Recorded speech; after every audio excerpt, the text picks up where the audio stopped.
అన్న అందరికీ నమస్తే. నేను మీ ప్రశాంత్ సింగ్. నేనైతే హెల్ప్ కోసం ముందుకు వచ్చిన. దయచేసి ఈ వీడియోని లాస్ట్ దాకా చూసి ప్రతి ఒక్కరు షేర్ చేయండి. ముచ్చట వచ్చేసి మన మంచిర్యాల డిస్టిక్ దండపల్లి మండల్ నాగసముద్రం అనే గ్రామానికి చెందిన జునుగూరి రాజశేఖర్ గౌతమి దంపతుల కుమారుడు విహాన్స్ అని 9 ఏళ్ల బాబుకి ఫీవర్ వచ్చింది. ఫీవర్ కి మెడిసిన్స్ వాడుతుండగానే బాబుకి ఫిట్స్ వచ్చింది. ఆ ఫిట్స్ వల్ల బాబు పరిస్థితి చాలా ప్రమాదకరంగా మారింది. ఆ బాబు ఎప్పట్లా క్యూర్ అయ్యి ఆడుతూ పాడుతూ ఉన్నారంటే డాక్టర్లు 10 లక్షల ఖర్చు ఉందని చెప్పారు.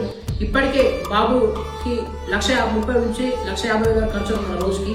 ఆ బాబుని అనుకూర హాస్పిటల్ హైదరాబాద్ లో అడ్మిట్ చేశారు.